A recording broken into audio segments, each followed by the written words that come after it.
할렐루야. 예. 우리는 인생을 살면서 많은 질문들을 하고 살지요. 저 같은 경우는 하나님, 제가 왜 목사가 됐습니까? 이런 질문. 하나님, 왜 저는 이런 인생을 삽니까? 하나님, 왜 저는 가난하게 태어나게 하셨습니까? 하나님, 왜 저는 남자로 태어나게 했습니까? 뭐 온갖 질문들. 요즘 같은 때면 하나님, 왜 이렇게 가스값이 많이 올라갔습니까? 러시아 말고 우리나라, 우리 교회 우리 땅에도 좀 가스가 이렇게 막 천연가스가 어마어마하게 묻히면 우리나라도 천연가스를 넉넉히 쓸도록 하면 어려운 사람 힘들지 않고 가스값 내리지 않겠습니까? 말도 안 되는 질문부터 인생의 아주 깊은 심오한 질문까지 우리는 날마다 질문을 하고 살죠. 특히 신자들은 그 질문을 기도라는 형식으로 하나님께 나와 기도합니다. 그런데 많은 경우 하나님 응답하시지만 어느 때는 딱히 답이 없어요. 해결책도 없고 내 기도를 듣고 계시는지 듣고 계시는지 아무 응답이 없다는 겁니다. 그럴 때 우리의 마음이 답답하죠. 심지어 하나님이 살아계시기는 한 건지, 하나님이 지금 주무시는 건지, 하나님이 지금 뭐 하고 계신 건지 답답할 때가 있습니다. 그에 대한 답이 오늘 본문이 우리에게 해주고 있습니다. 여러분, 욥기 1장부터 42장까지에 이르는 방대한 분량 중 오늘 본문은 욥기의 마지막 결론의 내용이라고 볼 수 있습니다. 욥기는 총 42장인데 42장 중에 4장부터 31장까지는 욥과 욥의 세 친구들 간의 논쟁의 내용이지요. 그리고 그 뒤에 한 명 더 나옵니다. 엘리후까지 포함한다면 4장부터 36장까지의 긴 내용이 왜 욥이 고난을 당했냐? 욥의 고난에 대한 서로의 의견을 주장하는 내용들로 기록되어 있습니다. 욥은 욥 자신의 입장에서, 그리고 세 명의 친구들은 또 그들의 입장에서, 그리고 엘리후는 엘리후의 입장에서 욥이 고난을 당하는 이유에 대하여 자신들의 생각을 막 말합니다. 먼저 욥의 세 친구들은 인과응보에 근거해서 욥, 네가 어떤 잘못을 하나님께 했으니까 이런 재앙을 만난 것이라고 주장하지요. 그러나 욥은 뭐라고 말합니까? 나는 아니다. 나는 이런 재앙을 당할 만한 죄를 지은 적이 없다라고 말합니다. 그럼에도 욥의 친구들은 뭐라고 그래요? 끝까지 너가 이런 고난을 당하는 것은 다 이유가 있다라고 말하면서 끝까지 인과응보의 원리로 판단합니다. 그러자 욥이 또다시 뭐라고 말해요? 자신이 당하고 있는 지금 이 고난은 뭐 어떻게 이해할 수 없고 설명할 수는 없지만 최소한 나는 너희들이 말하고 있는 이 인과응보, 이유가 있으니까 그런 행동, 그런 답을 얻지라고 말하는 말로 설명할 수 없는 일들을 나는 지금 경험하고 있다라고 말하죠. 그리고 32장 이후부터는 엘리후라는 사람이 나오는데 이 엘리후는 욥의 세 친구들이 말하고 있는 이 인과응보적인 주장은 잘못된 것이다 라고 말하고, 동시에 욥에 대해서는 자신의 의로움을 주장하면서 내가 얼마나 의로운 사람이었는지, 내가 하나님 앞에 얼마나 바른 사람이었는지 하나님과 변론해보자, 심지어 하나님과 내가 변론해보자 라고 하는 이 욥의 교만을 책망합니다. 엘리후는 욥이 당한 지금 이 고난을 인과응보를 뛰어넘어서 분명히 하나님의 뜻을 이루는 또 다른 과정이 될 수 있다, 있을 수 있다라고 말하죠. 욥은 인과응보의 원리를 주장했던 세 명의 친구들에게서 자신이 지금 당하고 있는 고난의 이유에 대하여 답을 얻지 못합니다. 또한 엘리후가 가장 옳은 말을 했지만 그럼에도 엘리후에게도 욥은 속 시원한 답을 얻지 못해요. 왜요?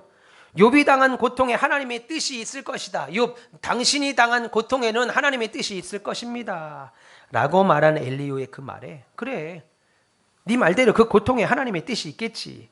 그러면 그 고통이 주는 구체적인 뜻이 뭐냐 이겁니다. 하나님의 뜻이 있겠지, 네 말대로. 그러면 내가 지금 당하고 있는 이 고난에, 이 고통에 담겨있는 구체적인 뜻이 뭐냐, 내가 이해할 수 있게 좀 설명해 달라.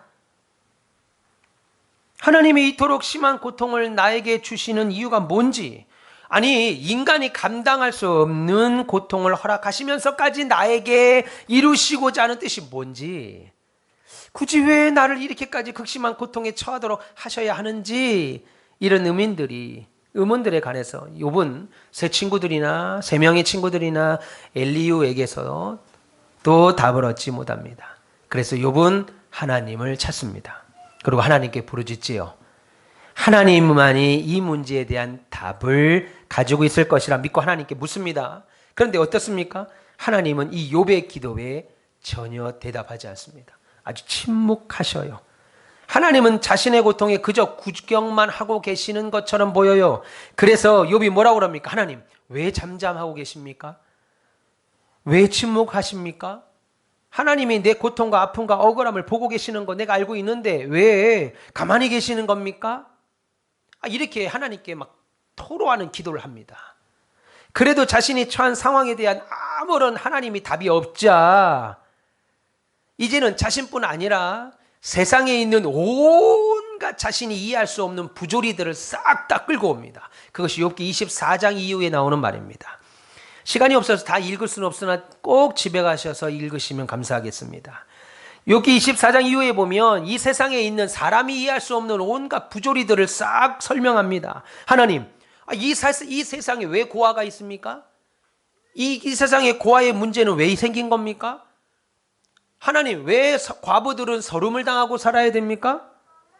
하나님, 가난한 사람은 가난한 것 자체로도 너무 힘이 드는데 왜 거기에 병으로, 짓밟음으로, 남에게 웃음을 당하는 것으로, 자식에게 먹을 것을 못 주는 부모의 고통으로 이런 온갖 세상의 일들을 왜 가난한 사람들에게 더하시는 겁니까? 왜 온갖 고통을 더 받아야 됩니까? 가난한 사람은. 그 가난한 것도 힘든데. 배신하고 남을 속이는 자들은 왜 더 잘 됩니까?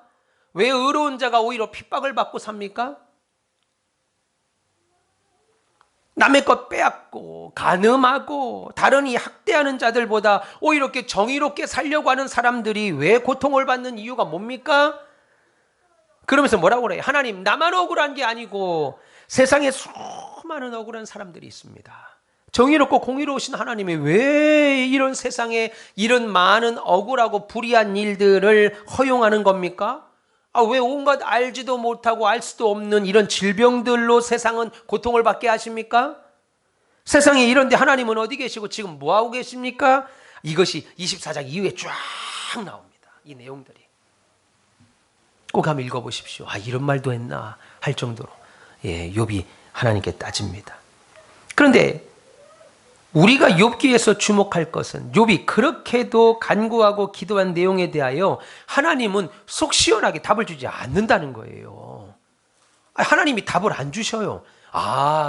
하나님 그래요? 그렇군요. 그렇구나.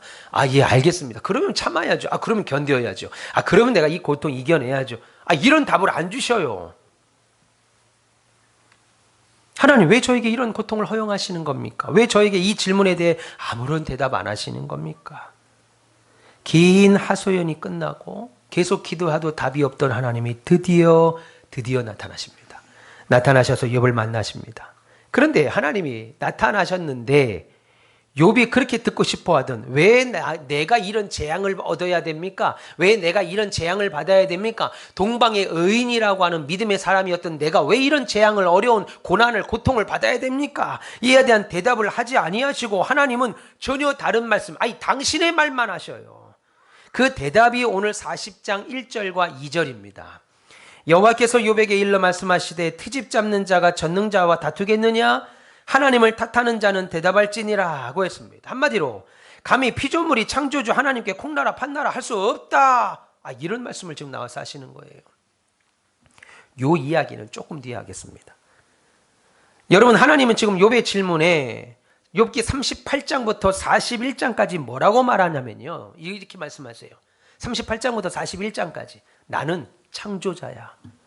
내가 하늘과 땅과 바다와 우주를 만들었어. 내가 빛과 어둠을 만들었어. 내가 별들의 움직임을 만들었고 비와 번개와 구름과 우박까지 만들고 그것을 만들 것뿐만 아니라 그것들을 이 땅의 모든 것들을 운행했고 주관하고 있고 심지어 동물들, 식물들을 다 만들고 내가 지금 다스리고 있어.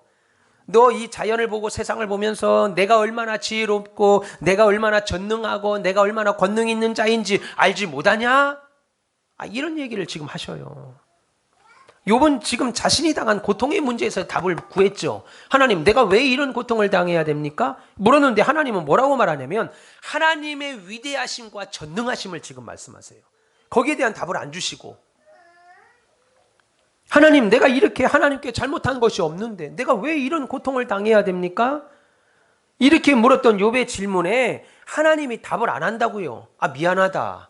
사실은 내가 이런 때문에 이런 의도로 한 거야. 물론 마귀가 참소하여서 하나님이 허락하셨죠. 근데 왜 허락하셨는지에 대한 답을 말하고 있지 않다라는 거예요, 하나님께서. 오히려 하나님이 욥에게 알려주고 싶으신 것은 하나님의 위대하심, 그리고 하나님의 능력, 그리고 하나님은 당신의 주권적, 당신이 원하시는 대로 주권적으로 이 세상을 통치하고 계시다. 그래서 욥은 피조물이고 하나님은 창조주이심을 알라라고 하는 겁니다. 여러분, 이런 대답은 우리가 원하는 대답이 아니죠. 욥도 원하는 대답이 아닙니다. 지금 욥의 불만은 뭐예요? 자신이 느닷없이 하루아침에 갑작스럽게 욥기 1장, 2장, 3장을 한번 보세요. 욥이 어떤 사람이었는가? 동방의 의인입니다. 형제 중에 한 명이라도 생일이어서 그 생일 당한 자가 형제들을 불러서 파티를 하고 나면 혹여나 파티 중에 하나님을 잃어버릴까 봐, 지금으로 말하면 혹여나 파티하면서 노래방을 가고 당구장 가고 친구들과 함께 먹고 마시는 것 때문에 하나님을 잊어버릴까 봐 파티한 다음에 어떻게 해요? 모아놓고 바로 예배를 드렸다고요. 그런 동방의 의인인데 욥이 하나님께 묻는 거예요. 아, 내가 뭘 그렇게 잘못했는데, 아, 내가 아무리 생각해도 하나님 앞에 그렇게 잘못한 것이 없는데 제가 왜 이런 고난과 고통을 당해야 됩니까? 이렇게 물었던 욥의 질문에 하나님이 이것에 대한 답을 하고 계시지 않는다는 겁니다. 오히려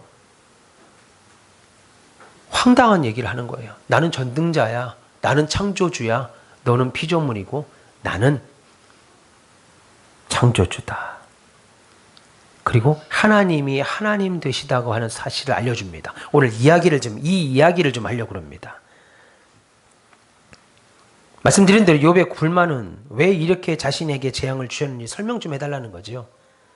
여러분들도 그렇죠. 우리가 기도라는 형식으로 하지만 하나님 이거 주세요, 이거 해결해 주세요, 이 문제 해결해 주세요 라고 하는 기도를 하지만 솔직히 마음은 어떤 거예요? 내가 왜 이런 고난을 당해야 됩니까? 아, 내가 왜 이런 일을 당해야 됩니까? 아, 내가 왜 이 하나님의 일을 하려고 할 때 왜 이런 어려움을 와야 합니까? 아, 이런 질문들이 그 기도 안에 깔려 있다고요. 근데 하나님은 욥아, 내가 너에게 설명할 의무가 있냐? 아, 네가 이해하지 못하는 일을 지금 네가 당했다고 해서 너에게 양해를 구하거나 내가 너에게 허락받아야 되느냐? 아, 이 말 하고 계시는 거예요, 지금 하나님은. 그 욥의 입장에서 얼마나 황망하겠어요. 내가 여지껏 믿었던 하나님이 내게 그 대답 하나조차도 해줄 수 없는, 아니, 그런 하나님이었나? 그런 고집센 하나님이었나? 아, 이런 하나님이셨나? 아, 이런 당신만 아는 하나님이셨나?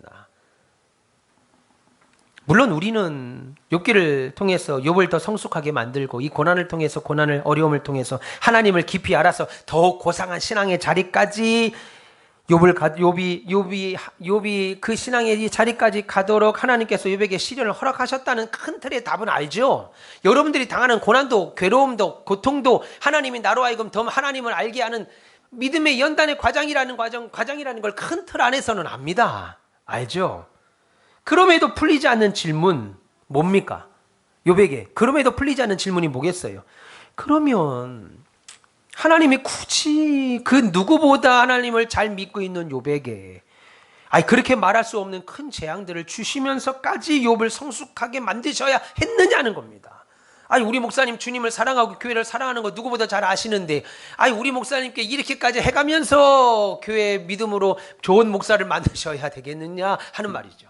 우리 장로님들, 우리 사모님들, 성도들, 우리 교인들 누구보다 하나님 사랑하는 거 잘 알면서 그렇게 장로님들에게 하나님이 고난을 허락하시고 믿음의 성장을 요구하실 필요가 있겠는가 하는 겁니다. 그냥 재산만 잃게 하시든지 욥을 몸만 조금 아프게 하시든지 그래도 욥은 충분히 더 하나님을 잘 섬겼을 텐데 왜 그 많던 재산을 하루아침에 모두 사라지게 하고 그래서 부인마저도 이 모든 재난을 통과하고 나서 부인마저도 욥을 또 하나님을 저주하고 죽어버려라 라고 말하고 떠나게 하는, 가정을 파괴시키는 그런 모습까지 하게 하냐는 겁니다. 감당할 수 없는 극심한 질병까지 주셨고, 심지어 10명의 자녀들까지 하루 한 날 한 번이다 죽이시기까지 하셔야 했냐는 거예요. 꼭 이런 방법을 택하셔야 했냐는 겁니다. 이런 질문의 답을 성경은 하지 않아요. 이게 진짜 우리가 궁금한 답인데 이 답을 하나님이 안 하신다고요. 하나님 도대체 왜 그러셨습니까? 이 대답은 끝까지 하나님이 하지 않습니다. 그러면 욥의 이러한 질문은 잘못된 것이냐는 거예요. 욥은 하나님께 이런 질문을 하지 말았어야 했냐는 겁니다. 우리도 욥처럼 하게 되는 이런 질문들, 하나님 나를 목사로 세우시고 나를 장로로 세우셨으면, 하나님의 일을 감당하려고 하는 거룩한 마음을 주셨으면 하나님 능력도 주셔야지요. 이런 질문하면 안 되는 것이냐는 거예요.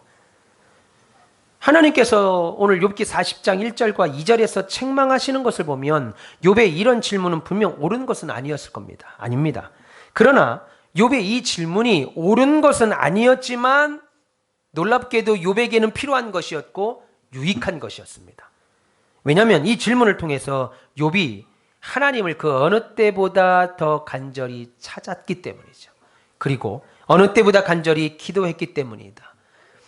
그리고 그 간절한 부르짖음을 통해서 욥은 하나님을 진심으로 만날 수 있게 됩니다. 이 이야기를 제가 오늘 좀 하려고 합니다.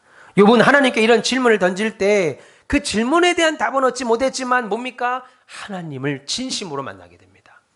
여러분, 이런 만남의 역사가 있기를 바랍니다. 우리는 여러 인생을 살면서 여러 가지 고난의 문제를 만나죠. 가장 피부에 와닿는 문제가 뭐예요? 여러분, 가장 피부에 와닿는 문제? 돈이죠. 재정적인 문제, 경제적인 문제입니다.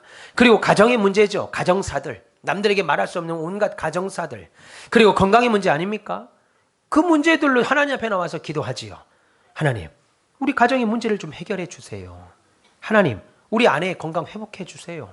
하나님, 우리 아버지, 어머니 능력 주세요. 건강하게 해주세요. 하나님, 내 사업 더 형통하게 좀 해주세요. 자녀들 우리 앞날 열어주세요. 여러분이 직면한 고통의 문제들을 해결해 달라고 이 문제를 우리의 삶에 주신, 허락하신 하나님의 뜻이 무엇인지 기도하면서 묻게 되죠. 그런데 하나님께서 우리가 하는 기도에 일일이 응답하십니까? 하실 때 있죠. 그러나 대부분은 뭐예요? 우리의 기도와는 상관없는 응답하실 때가 더 많습니다. 내 인생의 문제를 해결해 달라고, 내 인생의 문제에 대해서 어떻게 해야 됩니까? 물으러 갔더니 기도 중에 하나님이 그것에 대한 응답, 그 아파트 사지 마. 그 아파트 사. 그리로 이사 가. 그 사업 시작해. 그 사업 하지 마. 그 대학교는 가지 마. 그 대학으로 가. 그 남자와 결혼하지 마. 그 여자랑 결혼해. 이렇게 물어보러 왔는데 그것에 대한 일일이 답이 아니라 오히려 하나님이 그런 것에 응답 대신 우리를 만나 주신다는 거예요. 그리고 말씀합니다. 뭐라고 말씀합니까? 나는 하나님이다. 내가 너의 구원자다. 내가 너의 삶의 주관자다. 라고 말씀합니다. 내가 묻는 질문에 대한 해답을 안 하시고요. 기도하는 동안에 하나님이 이것을 깨닫게 하신다고요. 내가 겪고 있는 문제들을 해결해 주든지, 내가 당하고 있는 고난에 대해서 속 시원한 답을 해주든지, 그걸 안 하신다고요. 오히려 하나님은 우리가 하나님 앞에 인생의 문제들을 가지고 와서 기도할 때 우리가 듣고 싶은 답이 아니라 전혀 다른 답을 하시는데, 뭐냐면 당장 부도나게 만든 사업 때문에, 속썩이는 자녀 때문에 기도하죠. 그런데 하나님은 사업이 잘 되고 속썩이는 자녀들이 형통하게 만들지 않고, 사랑하는 아들아, 사랑하는 딸아, 네 기도의 문제, 네 인생의 어려움, 고통의 문제 내가 다 안다. 그러면서 뭐라고 그래요? 그 문제가 아니라 그 문제보다 훨씬 더 큰 하나님을 바라보게 하신다고요. 하나님을 만나게 하셔요. 그 기도 가운데. 제가 지난주에 목요일 날 명절이 끝난 다음에 공사가 다시 재개됐습니다. 명절 4일간의 공사 잠시 중단하고 명절이 끝난 하루, 그 다음 날은 굉장히 추워서 하루 쉬고 다시 공사가 재개됐습니다. 바람이 많이 불었습니다. 크레인으로 물건들을 올리는데 많이 흔들렸습니다. 그래서 제가 계속 현장을 떠날 수가 없었어요. 그리고 한 3시쯤, 4시쯤 바깥에 있는 시스템 비계에 이렇게 올라갔습니다. 굉장히 높아요. 높은 꼭대기에 올라가서 바람이 부니까 시스템 비계가 휘청휘청 하더라고요. 그러면서 제가 건축을 시작하면서 처음으로 이런 마음이 들었습니다. 내가 왜 이 일을 하고 있지? 내가 왜 이 일을 지금 하고 있지? 하는 마음이 들더라고요. 다시 말해서 내가 지금 이 일을 왜 하고 있지 할 때, 내가 이렇게 힘든 일 내가 왜 하지? 내가 용서하세요. 이 개고생을 저보고 그런 말씀 하시잖아요, 사람들이. 내가 왜 이런 개고생을 지금 쓸데없이 하고 있지? 내가 여기서 지금 뭐 하는 거지? 이런 생각이 아니라 내가 지금 이 일을 왜 하고 있는가 하면서 그 마음이 딱 들면서 내가 하나님 앞에 올라가서 기도했습니다. 하나님, 사람도 주시고 물질도 주십시오. 하나님, 이거 제 거 아닌데 당신 거 아닙니까? 이곳에서 하나님의 이름이 거룩하게 되기 위하여 제가 이 일을 하고 있는데 당신이 명하셔서 내가 이 일을 지금까지 쉼없이 하고 있는데 하나님의 능력 주셔야 나 이 일을 할 수 있습니다. 저 더 이상 힘들게 하지 마시고 하나님 도와주십시오. 내가 기도하는데 하나님이 그것에 대하여 갑자기 물질을 주고 사람을 막 물밀듯이 보내주고 제가 원하는 답을 주는 것이 아니라 거기에 서 있는데 그 시스템 비계가 흔들리는 비계 바깥에 공사하기 위해서 세워진 비계에 딱 손을 붙잡고 서 있는데 제 마음에 내가 이 일을 왜 하지 하는 마음이 딱 들었다 이겁니다. 제가 건축하면서 한 번도 들어보지 않았던 마음. 내가 이 일을 왜 하지? 내가 왜 이런 개고생을 하고 있지? 이것이 아니라 내가 이 일을 왜 하지? 하면서 제 마음이 어떤 마음이 들었냐면요. 하나님이 그것에 대한 답을 해주지 않았음에도 불구하고 내 마음이 너무 갑자기 기뻐지는 거예요. 내가 이 일을 왜 하지? 그러면서 갑자기 기뻐지는 거예요. 기뻐지고 하나님이 내게 맡겨주신 이 일이 너무 감사한 거예요. 그러면서 바람이 불어가지고요. 너무 추워서 눈을 뜰 수가 없는 그곳에 올라가서도 제 눈에서 눈물이 흐르는 겁니다. 누가 분위기를 조성한 것도 아니고 잔잔한 음악을 깔은 것도 아니고 고통 가운데 괴로움 가운데 누가 죽은 것도 아닌데 제가 이 일을 왜 하고 있지 하면서 하나님이 주시는 해답, 이 일은 하나님이 하신다라고 하는 기쁨, 내게 하나님이 특별히 수많은 사람들 가운데, 목사들 가운데, 교회들 가운데 우리 교회에 이걸 맡겼다라고 하는 사실을 깨달아지니까 내 마음이 기쁨이 오더라는 거예요. 눈물이 쏟아지더라는 거예요. 여러분, 이건 체험하지 않으면 모릅니다. 그러면서 제가요, 거기서 제일 먼저 떠올랐던 사람이 우리 박 장로님, 김 장로님입니다. 우리 두 분 장로님을 보고 싶었어요. 우리 권사님들이 보고 싶었다고요. 우리 성도들이 보고 싶었어요. 왜요? 앞으로 하나님이 우리에게 주신 이 엄청난 축복이 얼마나 위대한 것인지 나누고 싶었어요. 하나님은 종종 우리에게 이런 일로 찾아옵니다. 아직 내 삶에 있는 고통의 문제들은 해결되지 않아요. 그럼에도 불구하고 그 모든 것보다 크신 하나님을 우리의 영혼 깊이 만나게 하십니다. 그게 하나님이 고통을 주시는 첫 번째 목적 중에 하나입니다. 욥이 하나님 앞에 고통을 받았기에 이 고통을 주신 이유가 뭡니까? 라고 하나님을 찾고 또 찾고 또 찾고 또 찾자 하나님이 결국 만나주셨어요. 만나주신 결과 하나님은 뭐라고 말하냐면 그래 미안하다 그래 이래서 해결해 줄게 이것이 아니고 나는 창조자야. 내가 이 세상을 어떻게 만들었는지 세상 봐봐. 자연을 봐봐. 산을 봐봐. 들을 봐봐. 세상에 있는 하늘의 별과 달과 구름과 내리는 비와 추위와 눈과 봐봐. 하나님이 세상을 어떻게 만들고 운행하고 계시는지 봐봐. 그러니 네 인생을 하나님이 어떻게 붙들고 있는지 봐봐. 그 이야기를 하신다고요. 그 이야기를. 그래서 기도해야 된다는 거예요. 그래서 하나님 앞에 고난이 유익이라고 말하는 거예요. 사실 생각해보면 저와 여러분들이 하나님 믿고 예수님 믿는 이유가 우리 인생의 모든 문제 다 해결받았기 때문입니까? 아니죠. 욥이 하나님께 고통의 문제에 대하여 질문 던질 때 욥은 만족할 만한 속 시원한 대답 얻지 못했습니다. 그러나 욥은 계속해서 이 질문을 하면서 하나님을 만난다고요. 계속 하나님을 만납니다. 우리가 때때로 하나님께 우리의 사명에 관해서 우리의 삶에 여러 이해되지 않는 것에 관해서 질문을 할 때 나 주를 위해서 그렇게 헌신하게 살았는데 믿음으로 살았는데 헌신하며 살았는데 왜 이럽니까? 이해 안 되는 것. 그 질문에 대한 정확한 이해와 설명에 대한 하나님의 답을 얻지 못할 수 있어요. 그러나 그 질문들을 통해서 우리는 어떻게 돼요? 반복적인 이 질문, 이 기도를 통해서 우리는 하나님을 만난다고요. 아까 제가 건축 현장 꼭대기 비계에 올라가서 제 마음이 그 추운 날 눈물이 쏟아질 만큼 기쁨이 생겼어요. 감사가 생겼어요. 어찌 내게 이런 일을 맡기실 수 있지? 어떻게 우리에게 이런 축복을 줄 수 있지? 여러분, 우리가 만약에 도창동에 그냥 있었으면요, 지금은 목사님 잘 결정하셨습니다. 그때 건축 포기한 거 참 잘하셨습니다. 라고 말할 수 있는데요. 결국은 거기 떠납니다. 결국은 떠나요. 떠나서 어디 가냐면 결국은 상가로 들어가요. 여러분, 지금 만약에 우리가 이 일을 한다고 해보세요. 우리 그 건물 팔리지도 않을 뿐더러 지금 그 땅 이 가격에 못 삽니다. 공사 못 합니다. 하나님이 가장 적시에 우리는 고난인데 하나님은 축복이라고 앞날을 보고. 여러분, 오늘 1월 26일입니다. 1월 26일 날 제 카스에 뭐 했는가 뜨더라고요. 카카오 스토리에. 뭐 했는지 아세요? 여기 막 이사 와가지고 여기 홈페이지 다시 만든다고 사진을 찍었어요. 홈페이지 사진을. 근데 놀라운 게 뭔지 아십니까? 그때까지도 우리 땅을 못 샀어요. 그때까지도 대출이 안 나왔어요. 허락이 안 나왔어요. 우리 돈을 넣는데 허락이 안 나오고. 그때는 LH에서 그 문제가 터지기도 전입니다. 심지어. 그런데 여러분 1년 정확히 뒤에 지금 우리 뭐하고 있나 보세요. 그러면 우리 1년 뒤에는 어찌 되겠어요?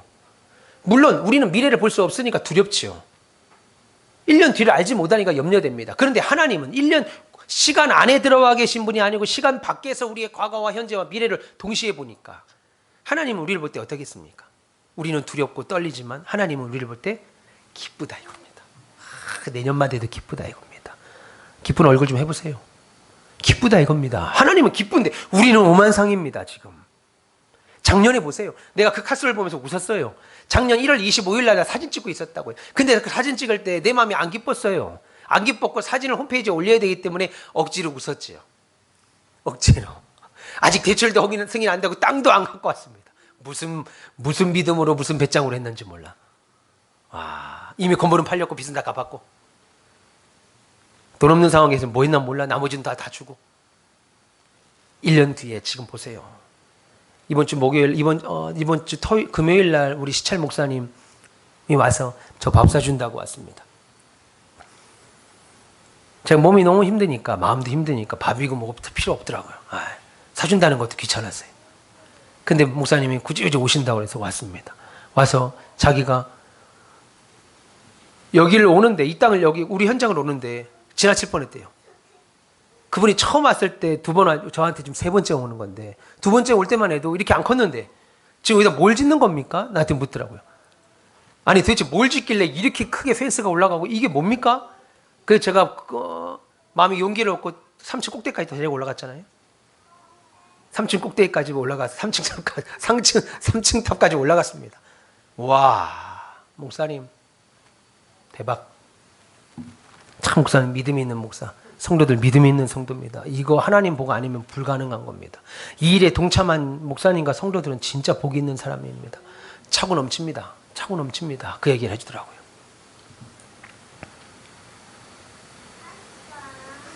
여러분, 우리는 우리 인생에서 아직도 답을 못 찾는 것들이 너무 많죠. 답을 못 찾는 게 참 많아요. 그러나 놀라운 것은 이 질문을 하는 동안 하나님이 우리에게 가까이 오신다는 겁니다. 시편 34편 18절에 이렇게 말합니다. 여호와는 마음이 상한 자를 가까이 하신다. 마음이 상해. 마음이 상해요. 이 상한 자, 그냥 집에서 그냥 한숨만 쉬고 있는 게 아니라 마음이 상하니까 집이 됐든 사업터가 됐든 가정이 됐든 회사가 됐든 교회가 됐든 어디서든 하나님을 부르는 마음, 통회하는 마음으로. 그래서 뭐라고 그래요? 여호와는 마음이 상한 자를 가까이 하시고 중심으로 통회하는 자를 구원하시도다. 여기에 우리가 하나님께 하는 질문들에 대한 심원, 가치가 있는 겁니다. 기도하는 가치가 여기 있는 거예요. 내가 교회에서 왜 내 옥두리냐? 아닙니다. 하나님께 풀리지 않는 질문을 계속하는 것에 여기에 가치가 있다고요. 하나님은 마음이 상한 자를 가까이 하시고 그 중심에 통회하는 자를 구원하십니다. 우리가 원하고 기대하는 기도와 소원의 제목들이 다 응답되기 때문에 하나님 믿는 거 아니죠? 그렇다고 인생에 해결되지 않는 여러 문제들에 대한 명확한 답을 얻는 것도 아닙니다. 예수 믿으면서. 여러분, 예수만 믿으면 여러분 인생에서 왜 내가 그런 일을 당했지? 왜 내가 젊을 때, 왜 내가 노년에, 왜 내가 학생 때, 왜 나는 이런 가정에서, 왜 나는 그런 삶을 살았지? 라고 하는 답을 얻습니까? 예수 믿으면서? 못 얻죠. 그냥 막연하게 하나님이 모든 걸 합력하여 선을 이루실 거다 로마서 말씀을 갖고 위로받지만 답이 없어요. 예수 믿어도요. 답이 없다고요. 불신자들이 어떻게 그렇게 될 수 있어요? 라고 물어도 딱히 답이 없습니다. 예수 믿는다고 해서 답이 생기는 것도 아니라는 거예요.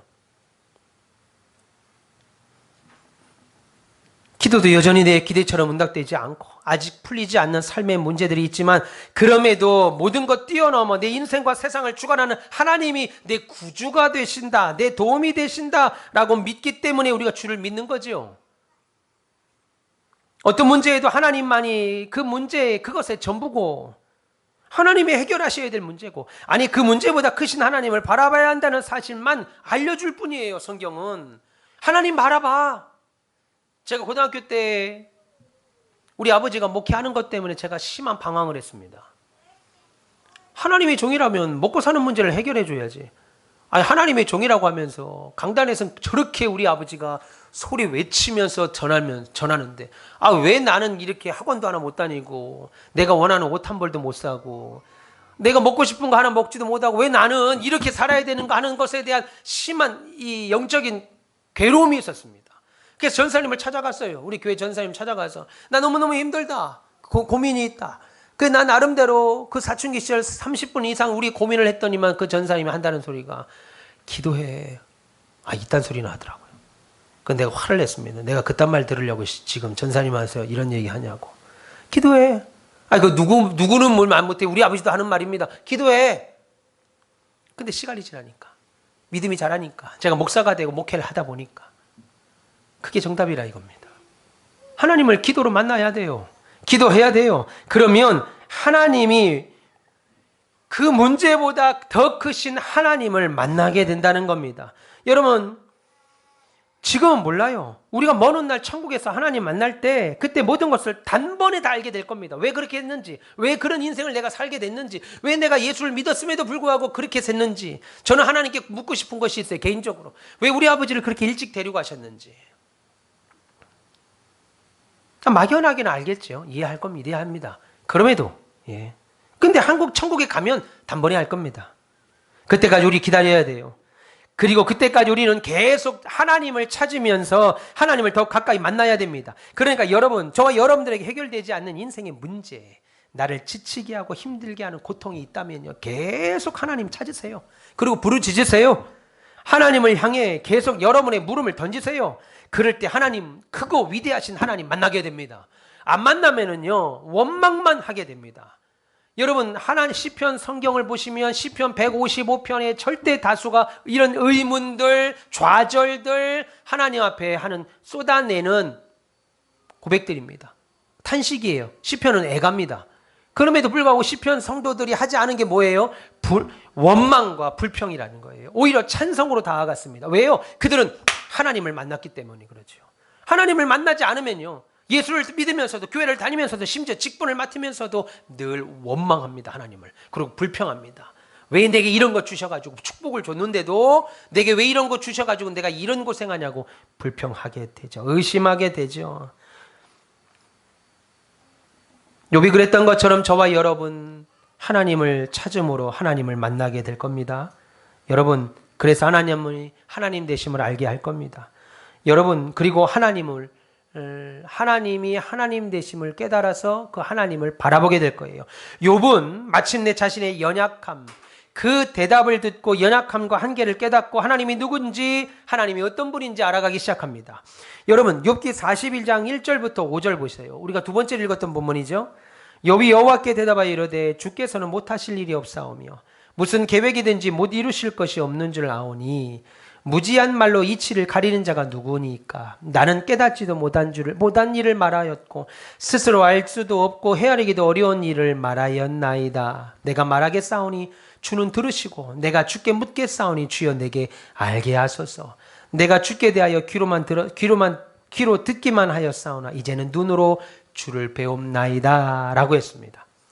여러분, 하나님이 대답하지 아니하시고 나는 창조주다 라고 하는 좀 우리가 원하는 답이 아닌 당신을 보여주자 욥은 마침내 중요한 사실 하나를 깨닫게 됩니다. 그것은 하나님이 어떤 분인지 알게 됐다는 거예요.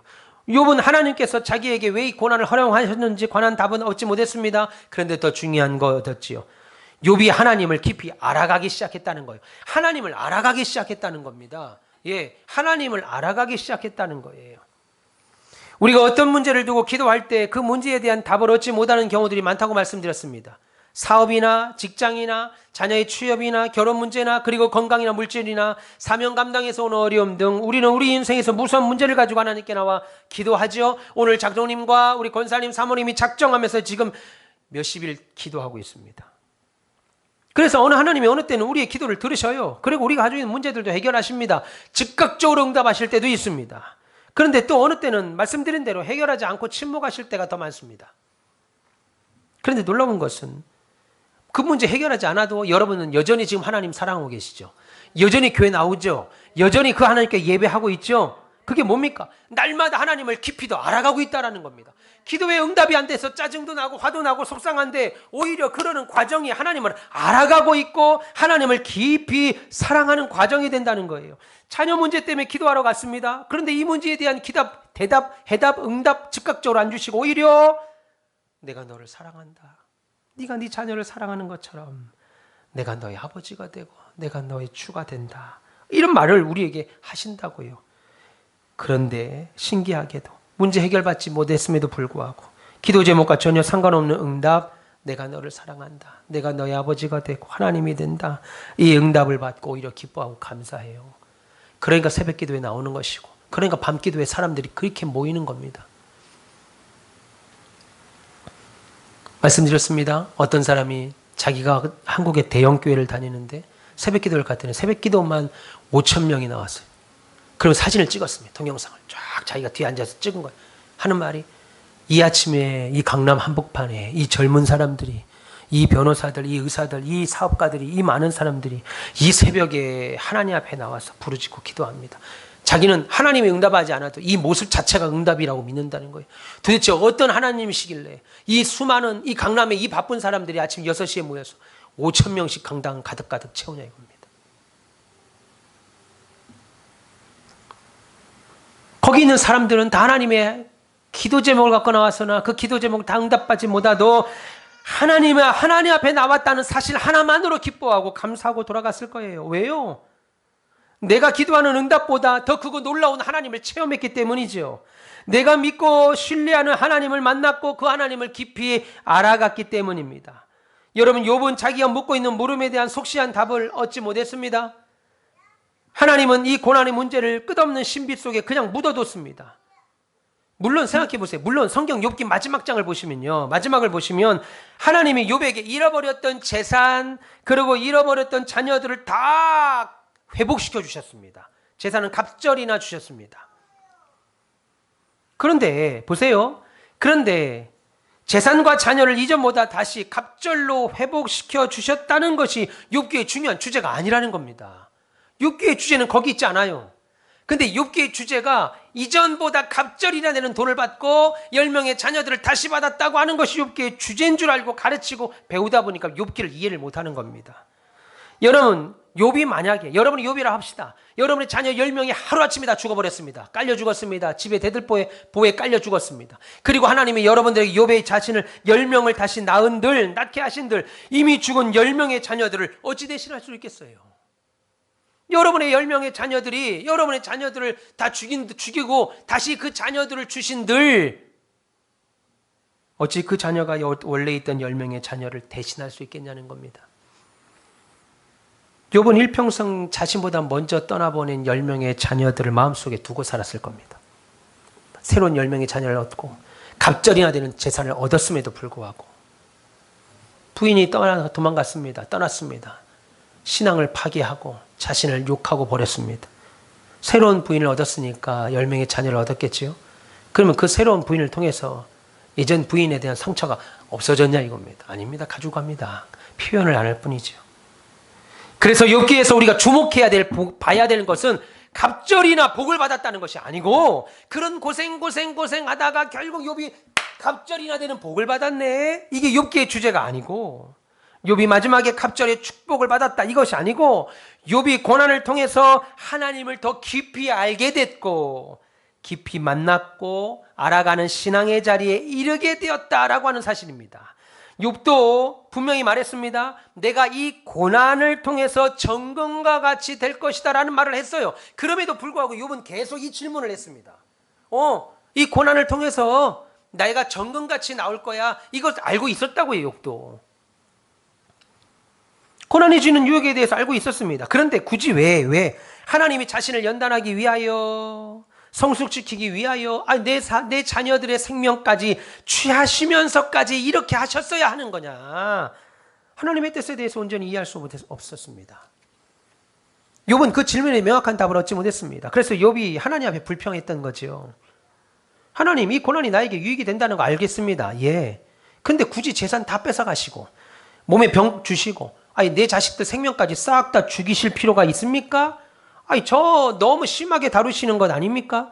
하나님이 굳이 저한테 이렇게 하시는 이유가 뭡니까? 왜 굳이 이렇게 하십니까? 다른 방법 없습니까? 말씀드린 대로 하나님은 그 질문 답 안 하셨죠. 오히려 하나님은 욥을 꾸짖으셨습니다. 그리고 내가 세상을 봐. 내가 어떤 자인가? 세상을 봐. 하나님이 하시는 일이 어떤 일인가? 욥을 꾸짖으셨습니다. 그리고 이 경험들을 통해서 욥은 하나님을 깊이 알아가는 신자의 모습을 살아갑니다. 물론 지금까지 살면서 욥이 하나님을 알지 못했다는 말이 아닙니다.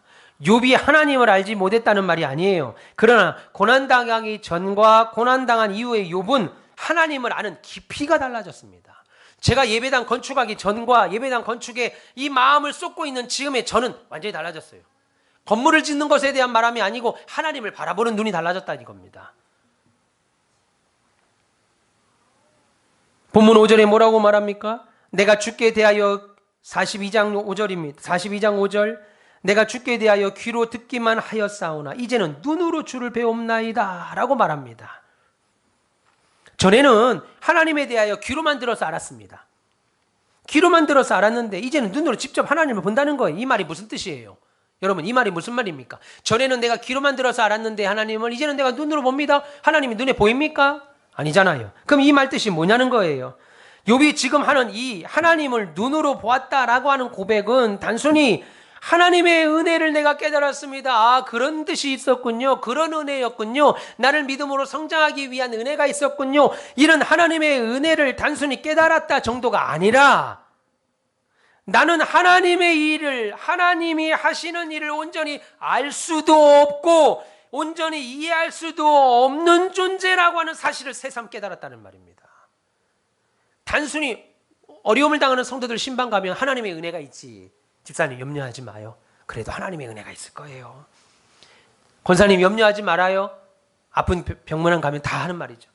어쩌다 그렇게 했어요. 칠칠맞게 왜 거기서 자빠졌어. 가지를 말지. 이렇게 신방 간 사람 없잖아요. 그죠? 그러게 내가 평소에 운동 좀 하고 살 좀 빼놨더니 왜 그렇게 안 해가지고 이렇게 이런 말 하시지 않잖아요. 은혜가 있을 겁니다. 넘어진 것도 은혜가 있을 겁니다. 교통사고도 은혜가 있을 겁니다. 제가 작년에 자동차 사고 교통사고를 나고 나서 어떤 목사님 제게 와서 동기 목사님 그게 은혜가 있다는 말이 좀 기분이 나쁘더라고요. 나도 앞으로 신방 때 그런 얘기를 하지 말아야 되겠어. 욥과 같은 마음. 네, 지금 말하는 걸 이해를 하셔야 되는데 지금 웃자고 하는 얘기입니다. 은혜가 있다 이겁니다. 우리 동기 목사님, 네가 누워봐. 여기서 네가 매일 하루에 이거 침 맞고 주사 맞고 해봐. 은혜 있겠지. 내가 그런 신방을 하지 말아야 되겠다. 은혜. 이게 무슨 말이냐면 내가 이제까지는 귀로만 하나님을 들어서 알았으나 이제는 눈으로 본다는 말은 내가 단순히 하나님의 은혜를 깨닫지 하나님이 나와 함께 하시죠. 추상적인 은혜를 말하는 것이 아니라 알고 보니까 내가 하나님이 하시는 일을 온전히 알 수도 없는 인생이었구나. 나 이런 인생이었네. 하나님이 하시는 일을 이해할 수 없는, 이전에는 내가 하나님이 뭘 하시는지 알 수도 있을 것 같고 이해도 할 수 있는 그런 능력의 소유자인 줄 알았는데 내가 하나님이 뭘 하시는지, 내가 왜 하나님이 오늘 내게 이런 일들을 이 집을 주시고 이 아이들을 주시고 내가 내 사업을 주시고 이렇게 하시는지 내가 이해할 수 있었는 줄 알았는데 이해할 수도 없는 존재였네라고 하는 사실을 새삼 깨달았다는 겁니다. 예전에는 하나님이 어떤 분이신지 알았다고 자부했습니다. 그러니까 자기 의에 충만해 살 수 있죠. 여러분 예수 오래 믿고 신실한 장로님, 권사님들, 목사님들 자기 의가 있어요. 의. 예, 자기 의. 우리 예전에 선배 목사님, 우리 아버지도 그랬지만 예전에 선배 목사님들은 잠 주무실 때도 넥타이와 와이셔츠를 입고 주무십니다. 그게 목사의 거룩합니다. 지금 젊은 목사님들 설교 어떻게 해요? 티바람에 이거 이온 마이크 끼고 합니다. 나쁘다는 말이 아니라 그런 것들이 자기 의미다. 하나님이 그렇게 안 해도 책망하지 않아요. 그런데 내가 그렇게 살고 싶다는 거죠. 하나님 앞에. 이것이 더 심하게 나가면 그게 자기 의가 되는 거예요. 더 심하게 나가면. 예전에는 욥이 하나님이 어떤 분인지 알아서 내 아이들이 생일 파티만 해도 혹시 죄를 지을까 봐 예배를 드렸고 제사를 드렸고 자식들이 이름으로 하나님께 예물을 드렸고 자부했습니다. 그리고 하나님이 어떻게 섭리하시고 내가 돈이 많으니까 내가 원하는 대로 다 됐죠. 돈이 많으니까 하나님이 세상을 어떻게 이끌어 가시고 어떻게 내 인생을 섭리하시는지 확신했습니다. 내 10명의 자식들이 내가 돈이 많으니까 하는 거 다 돼요. 다 됩니다. 예. 그런데 이 일을 겪어보니까 내가 어찌할 수 없는 내가 믿고 있었던 돈을 싹 걷어가고 건강 걷어가고 아내 걷어가고 자식들 싹 걷어가는 이런 일, 말도 안 되는 일을 겪어보니까 내가 하나님을 알고 있다고 하는 확신이 완전히 깨져버린 겁니다. 머리로 알고 있는 하나님에 대한 하나님이 우리 하나님은 어떤 하나님이냐면 내가 잘 되면 하나님은 나와 함께 하시고 내가 잘 안 되면 하나님이 떠나셨다고 생각하는 그런 하나님. 예수 믿는다는 것은 내가 장로가 된다는 것은 내가 목사가 된다는 것은 맨날 교회에서 웃고 다녀야 돼요. 왜요? 예수 믿는 게 행복하니까. 장로님이 믿음이 있는데 행복해야지. 근데 내 마음은 안 행복해요. 세상 가서 힘들어요. 우리 직장 상사가 나를 힘들게 하고 거래처 사장이 돈을 안 줘요. 그래서 내가 속상한데 그래서 교회 와서 마음이 기쁘지 않은데 어느 때는 다른 사람들의 눈 때문에 장로님이 되면 최소한 교회 나오면 늘 방실방실 웃고 다른 사람 목사님이 되면 이 어려운 것도 그냥 방실방실 웃고 그래서 예수 믿으면 날마다 웃어야 된다고 생각합니다. 그게 예수 잘 믿는 모습이라고 생각해요. 그런데 그런 확신이 모두 이 고난을 맞이하면서 박살이 납니다. 내 교만이었구나. 지금까지 욥은 자신이 당한 고난은 모두 하나님의 형벌이고 하나님이 나를 외면한 증거라고 믿었는데 그래서 내가 이 고난 당한 것은 하나님이 나를 버렸기 때문에 생각해서 나는 동방의 의인인데 내가 얼마나 하나님 앞에 거룩하게 살았는데 그것 때문에 충돌이 생긴 거예요. 의가 이해가 안 되는 거예요. 하나님이. 그래서 당혹스러웠던 거죠. 자신은 하나님께 이런 시련을 받을 만한 죄를 진 적이 없거든요. 그런데 하나님을 만나고 하나님에 대하여 깊이 알게 되니까 더 깊이 알게 되니까 하나님을 만나고 깊이 알게 되니까 비로소 자신의 재앙이 하나님이 나를 외면했기 때문에 일어난 일이 아니라는 것을 드디어 깨닫습니다. 진심으로 깨닫는 거예요. 제가 아까 건축 현장에서 눈물이 난 것처럼 내가 왜 이 짓을 하고 있지? 이게 아니고 어떻게 내가 이 일을 하고 있지? 어떻게 내게 이 일을 주셨지? 감사와 기쁨. 어떻게 우리 교회에게 이 일을 허락하셨지? 이 축복을 주셨지? 감사하더라 이겁니다. 사람 채우는 건 하나님이 하셔요. 여러분 몇 가정만 더 들으면 재정은 확 늘어납니다. 여러분 돈은 사람이 하나님이 하십니다. 우리가 그만큼 믿음이 있느냐 이겁니다. 하나님 보냐 이겁니다. 너무 아파서 이제는 하나님이 나를 떠났다고 여겼던 순간에도 여전히 하나님은 나랑 함께 하셨구나. 하나님은 나만 놔두지 아니하고 여러분들을 내게 부주셨고 하나님이 동일하게 내가 지금 건축 현장 높은 펜스에 있을 때 그때 내 하나님이 내 곁에 계셨었구나. 바람이 휙 부니까 우리 건물에 옹벽 건물에 바깥에 펜스가 넘어지면 안 되니까 중간중간 앙카를 박아서 기둥에 우리 미리 심어놓은 앙카 볼트에 다 조인합니다. 싹 돌아가면 조인해요. 하나님께 눈물이 나고 기뻤습니다. 감사했습니다. 하나님이 여기도 계시는구나. 근데 그렇게 했음에도 바람이 부니까 휘청한 거더라고요. 무서워서 빨리 내려왔어요. 여러분 뭘 말하냐면 인간이 연약하다고요. 그러니까 제 의의가 충만해봐야 얼마나 충만하겠어요. 여러분의 믿음이 얼마나 커봐야 우리가 하나님을 알아봐야 얼마나 알겠냐 이겁니다. 얼마나. 그러니까 하나님을 만나는 과정이 계속 있어야 돼요. 계속 있어야 돼요. 계속 있어야 합니다. 그러므로 고난이 복이 될 수 있다는 것, 하나님의 일하심 속에 담긴 비밀이라는 사실을 깨닫게 되죠. 하나님은 좁은 생각과 좁은 이해 속에 갇혀있던 욥을 깨뜨리셨습니다.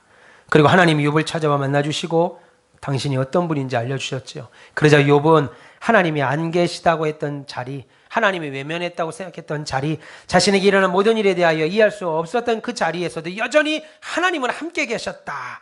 그 상황에서도 하나님은 여전히 우리에게 긍휼을 베푸시고 자비라고 하는 은혜의 손길이 우리를 붙들고 계셨다는 것을 깨닫게 됩니다. 우리가 지금 그거 깨닫고 여기까지 왔죠.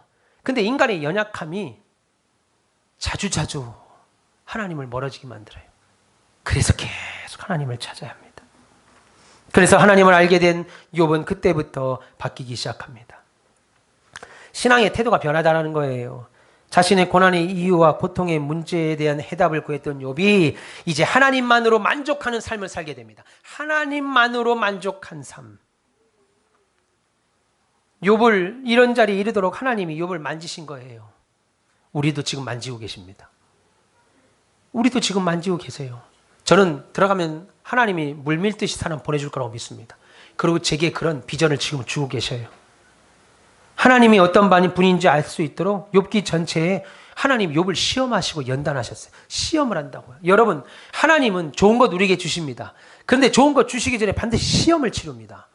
여러분, 좋은 학교는 반드시 뭐가 있어요? 시험이 있습니다. 나쁜 대학들, 실력이 없는 대학들은 어때요?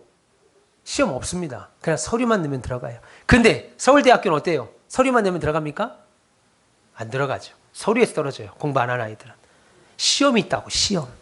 영어 시험도 보고 전공 시험도 보고 면접 시험도 봅니다.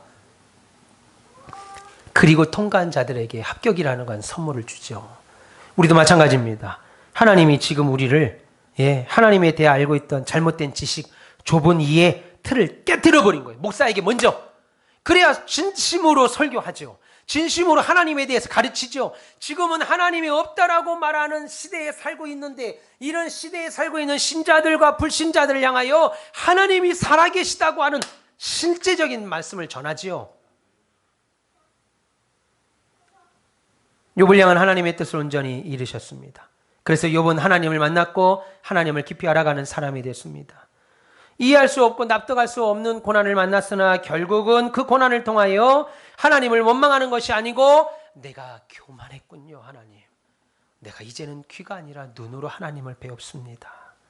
내가 나를 단련하신 후에 정금같이 나온다는 실제적인 의미를 깨닫게 됩니다.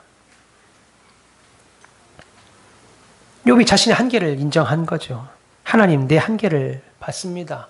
나는 그동안 돈이 있어서 부족한 게 없었습니다. 못하는 게 없었습니다. 나는 10명의 자식들이 있어서 안 되는 게 없었습니다. 나는 건강해서 맘만 먹으면 모든 걸 이룰 수 있었습니다. 그런데 지금 나의 한계를 봅니다. 내 한계를, 이 한계를 나의 힘과 능력과 지혜로 넘어갈 수가 없습니다. 이 일은 하나님이 하셔야 됩니다. 하나님만 해결하실 수 있습니다. 그동안 내가 알고 있던 신앙의 의미가 전부가 아니었다는 것 깨닫게 되고, 내가 알고 있던 하나님이 다가 아니었다는 것을 그제서야 깨닫게 되는 거예요. 욥기가 주는 의미, 오늘 욥기가 기록하고 있는 의미가 바로 여기에 있습니다. 지금까지 욥이 알고 있던 하나님보다 더 크고 놀라우신 하나님, 욥이 전부라고 여겼던 것 뛰어넘어서 이 세상에 놀라운 그 이상의 하나님을 욥이 만나게 됐습니다. 여러분, 하나님을 깊이 알기 위하여 반드시 지나야 되는 과정이 있는데, 그것이 바로 고난입니다. 우리가 만약 예배당을 짓는 이 일에 돈이 풍성하고 사람들이 수천 명의 사람이 모였다면 우리 그렇게 기도하지 않았을 겁니다. 아니, 일반적인 교회들처럼 릴레이, 성경 쓰기, 온갖 행사를 해도 마음이 기쁘지 않았을 거예요.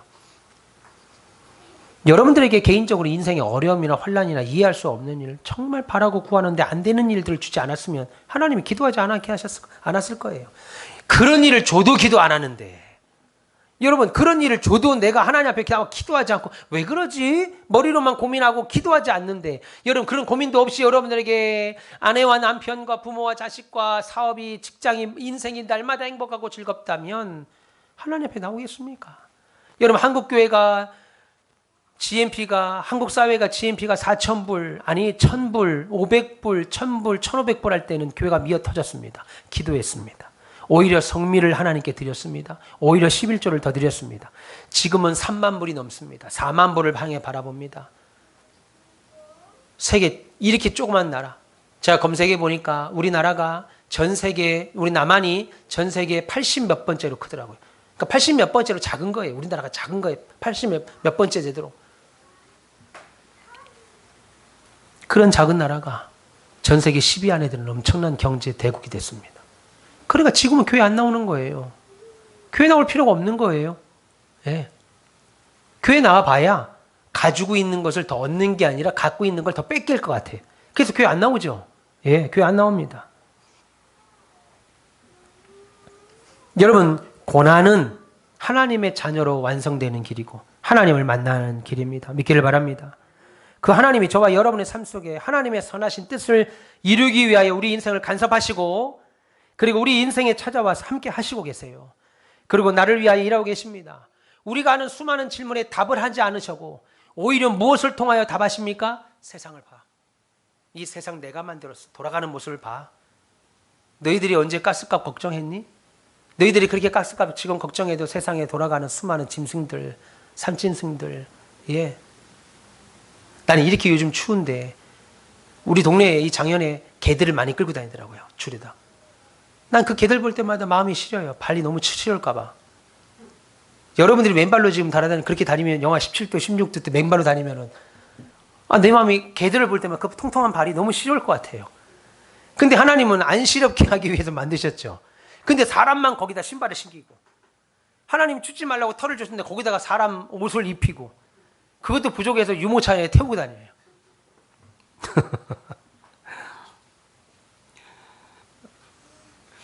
본질을 알아야 됩니다. 개는 개로 키워야 돼요. 개를 미워하진 않습니다. 근데 개는 개로 키우셔야 돼요. 여러분, 하나님이 사람을 창조하시고 첫 번째로 주신 사역, 첫 번째로 주신 사명이 뭔지 아세요? 본질을 찾는 겁니다. 그래서 아담에게 이 세상의 모든 짐승을 데려다 놓고 그에게 이름을 져줬어요. 너는 개야. 넌 사람 아니야. 너는 고래야. 너는 새야. 근데 지금의 사람은 이 본질을 흐트러버리죠. 개가 사람이 됐어요. 아우 내 새끼, 아우 내 새끼. 누구지? 근데 개야. 하나님이 인류 최초를 만들어 놓고 제일 먼저 주신 사명이 사역이 뭐냐면 일이 뭐였냐면 본질을 되찾는 것이었어요. 그래서 짐승에게 이름을 져주는 겁니다. 이름을 져줄 때 이것이 꽃이었어요. 넌 꽃이구나. 여러분, 고래의 머리가 아무리 크다고 해도 사람의 뇌보다 고래 머리가 크다고 해서 하나님이 고래를 위하여 예수께서 오시지 않으셨잖아요. 사람 때문에 예수께서 오셨다고요. 그런데 이 본질이 그래서 로마서에 말하는 것처럼 금수의 형상으로 되바꿔놨다 이겁니다. 고난에도 눈물에도 고통에도 하나님 함께 하시고 폭풍의 날, 비바람의 날, 추움의 날에도 하나님이 여전히 나를 이끌고 계시다는 것이 하나님의 은혜임을 기억하시고 우리의 질문에 혹 대답이 없을다 할지라도 우리가 지금 지어져가는 예배당을 바라보시면서 그리고 지어져가는 이 세상을 바라보면서 여러분의 인생에서 하나님이 역사하시는 모습을 보면서 그 상황에서 모든 환경에서 나와 함께 하시는 하나님을 체험하시고 만나셔서 더 깊이 하나님을 깨닫는 은혜가 있길 바랍니다. 2023년 한 해 이런 은총의 표적이 저와 여러분들에게 날마다 있게 해달라고 기도하시면서 그 은총의 표적을 주시는 하나님을 더욱 새롭게 만나는 큰 믿음의 소유자 되시기를 주님의 이름으로 축원합니다. 기도하겠습니다. 하나님 감사합니다. 사랑하는 주님, 오늘 욥이 하나님 앞에 나와서 기도할 때 하나님 그 답이 아니라 더 놀라운 하나님이 하나님 되심을 알려주셨습니다.